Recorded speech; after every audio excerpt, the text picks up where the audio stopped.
Good morning and welcome to the new edition of Better Thyself. Quite some time back, I was involved in a serious conflict and my job was to ensure that it was resolved. And while doing so, I discovered one thing. And I'm saying discovered because though we were aware, the awareness is not visible. So I discovered the role, that powerful role that dignity plays in resolving conflict.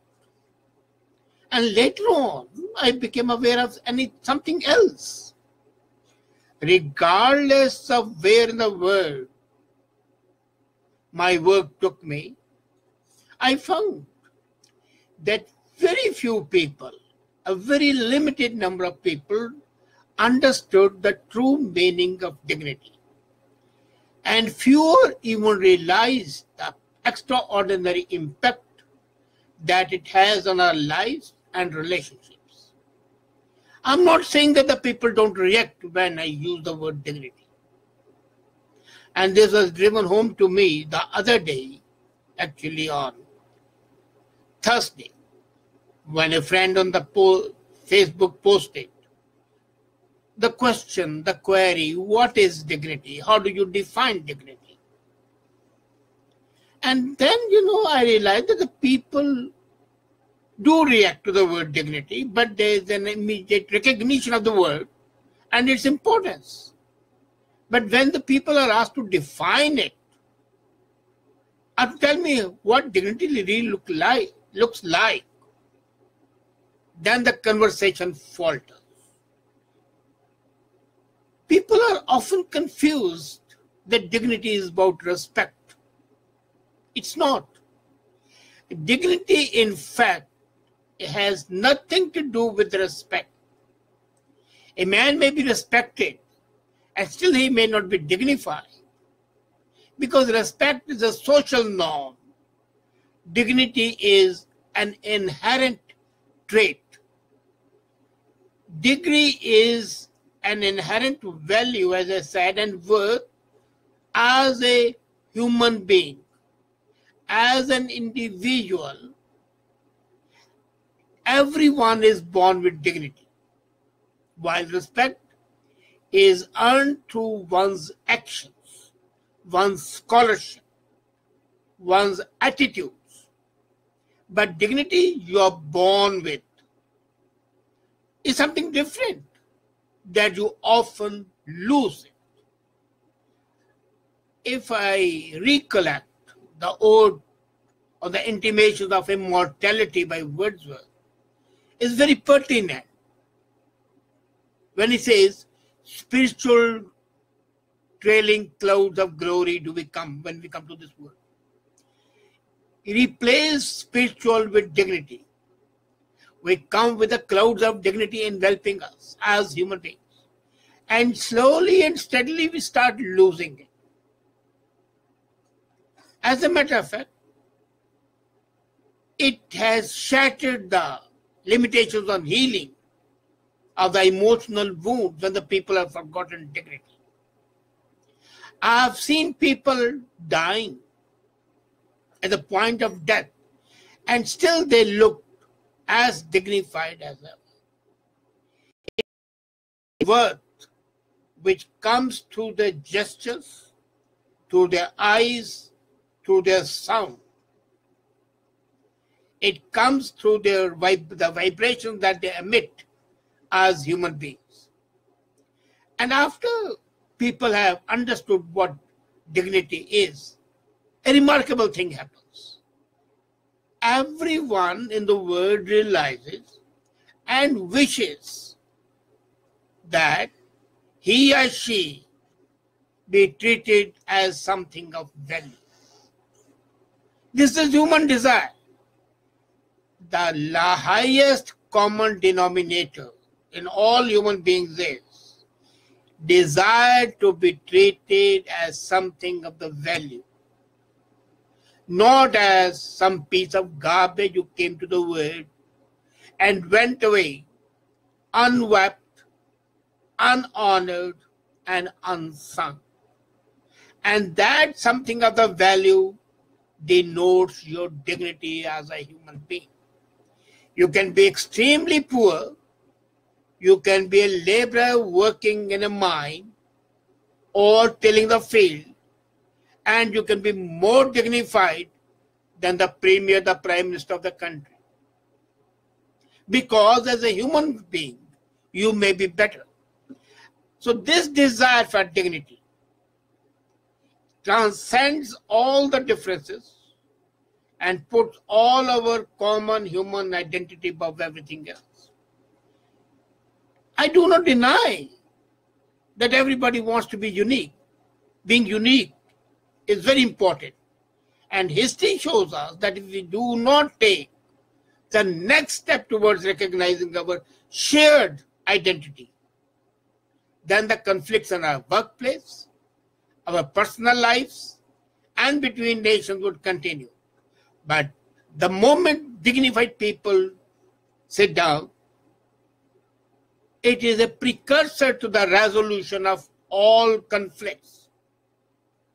The glue that holds together our relationships is a mutual recognition of the desire to be seen, to be heard, to be listened to be treated fairly, to be recognized, to be understood, and to feel safe in the world as a human being, as a Homo sapien, in your own right as an individual.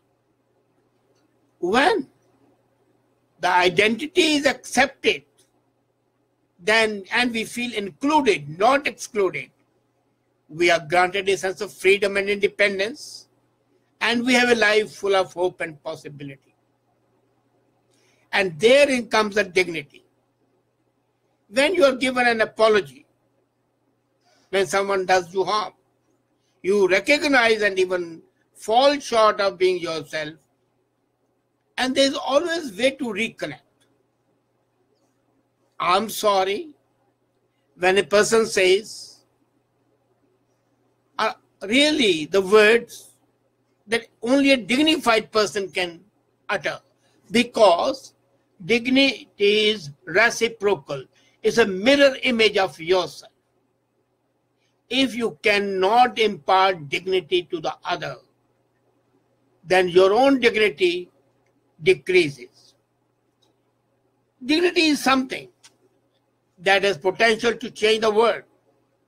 And if people like you help to spread the message, what we need, in fact, as human beings is not the declaration of rights, but the declaration of dignity. Take time every day to remind yourself and to those around you that in truth, how valuable we all are. We are born invaluable, priceless, and irreplaceable. Simultaneously, never lose sight of your inherent vulnerability. Where you honor other people's dignity, that's a process you strengthen your own dignity. Dignity has a different way of expression, of being defined in different cultures and by different philosophers. For me, the crowning value of human rights across the world is dignity. For many, it is a very vague, arbitrary, and useless concept exploited when your argument fails. I studied former President of Iran, Abul Hassan Bani Sadr, and discovered that the dignity is one of the most controversial concepts of the 20th and 21st century.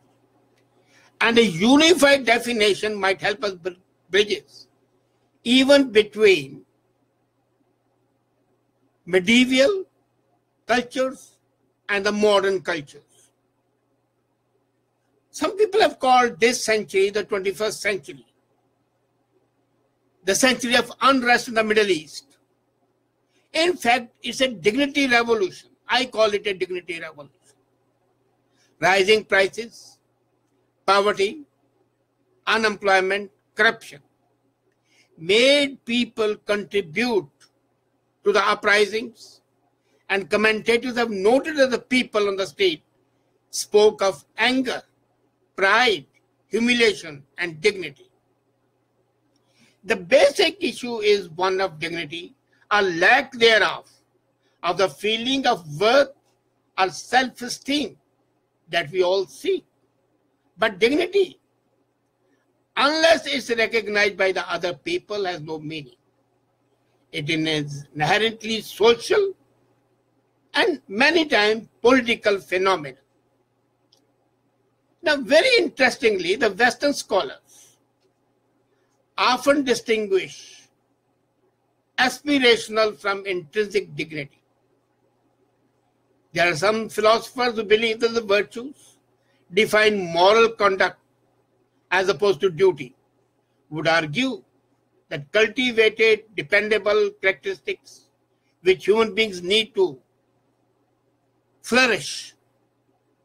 And I'm reminded of Nelson Mandela, who said that the strength he displayed in adversity was the cause of his dignity. One can maintain that dignity is not so much about character and virtues and rank. Pope or the president of a country can be dignity carriers due to their rank, but still they may not be dignified themselves. Their rank entitles them to have dignity. Their conduct might not entitle them to this level. You know, as early as Roman times, when Cicero was the spokesman of all culture at that time, he said that he wants to take that dignity away from position of high rank and hierarchy if they do not live up to the dignity of character, individual. A character, now this is dignity, free from envy, desire, fear, and most importantly, anger. Dignity is not about rank. It's about a calm soul controlling one's emotions and at the same time expressing them in a way to make it clear that no slur would be tolerated. Dignity is sometimes used only as conduct and good manners, which is wrong.